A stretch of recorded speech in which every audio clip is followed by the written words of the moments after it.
peperangan Daud. Peperangan Daud. Nah, saya bacakan lagi dari Daud. Terpujilah Tuhan gunung batuku yang mengajar tanganku untuk bertempur dan jari-jariku untuk berperang. Jadi Daud ada di dalam dunia ini, makanya masih ada pertempuran, masih ada peperangan. Kalau Daud tidak ada di dunia ini lagi, ya tidak ada peperangan, tidak ada pertempuran, tidak ada konflik. Tapi Daud hidup dalam realita di mana dia punya musuh. Ya, ada orang-orang, negara-negara yang mau melawan Israel, mau melawan dirinya, berperang melawan dirinya. Ya. Ayat 2 juga sama di situ, di mana gambarannya, di mana Daud menggambarkan Tuhan ya, sebagai sekutu yang setia, kubu pertahanan. Ini adalah istilah-istilah yang penting pada saat perang. Perisaiku, ya, kota bentengku, penyelamatku, perisaiku, tempat aku berlindung, dan sebagainya. Ya, mungkin kita hari ini jarang menyebut Tuhan dalam pengertian seperti ini karena kita tidak berada dalam peperangan fisik seringkali. Tetapi Daud sangat memahami ini. Ya, dia ada dalam peperangan fisik. Dia membutuhkan senjata-senjata. Senjata yang paling pertama dipakai oleh Daud adalah yang dalam cerita sekolah minggu, yaitu apa? Ali-ali atau umban. Senjata pertama dia. Dan itu memerlukan keterampilan. Hanya dia berbicara mengenai tangannya, jari-jarinya untuk berperang. Lalu habis itu kita tahu bahwa Daud juga memakai pedang. Kita tahu. Karena setelah dia mematikan Goliat, dia lari ke Goliat, dia ambil pedang Goliat. Seperti cerita yang bukan hanya guru sekolah minggu yang bisa cerita, ternyata anak-anak juga bisa cerita. Beberapa minggu lalu mereka lomba cerita, banyak yang pilih Daud di situ.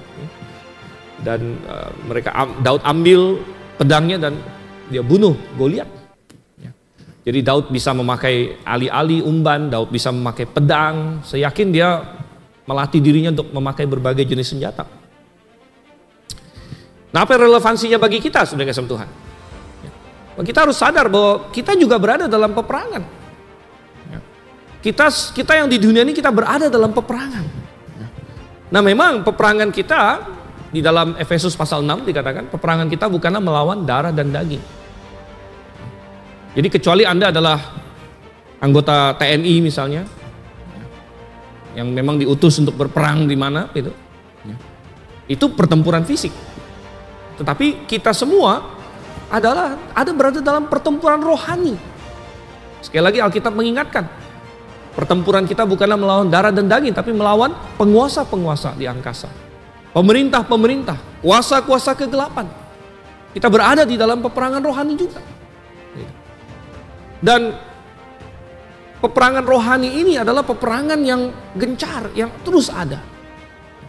Di mana ada Tuhan dan ada orang-orang yang melawan Tuhan.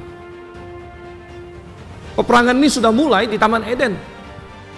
Ketika iblis datang dan menyerang manusia. Menyerang manusia bukan dengan cara iblis menggigit Hawa. Dia tidak digigit oleh ular, tapi dia ditipu oleh ular.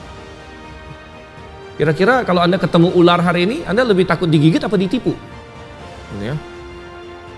Banyak orang kalau ketemu ular hari ini mungkin, wah, hati-hati digigit saya. Tapi Hawa ketemu ular waktu itu dia bukan digigit, dia ditipu oleh ular. Dan kita hari ini banyak berjaga-jaga atas berbagai hal fisik. Ya, jaga kecelakaan, ya, supaya jangan kecelakaan, bagus. Ya, jaga kesehatan, ya, jaga supaya jangan dijambret orang. Ya. Tapi ada nggak kita berjaga-jaga mengenai peperangan rohani? Ada nggak kita berjaga-jaga terhadap tipu muslihat iblis, panah-panah berapi dari si jahat, godaan-godaan dosa dan lain sebagainya? Ada nggak kita berjaga-jaga untuk itu?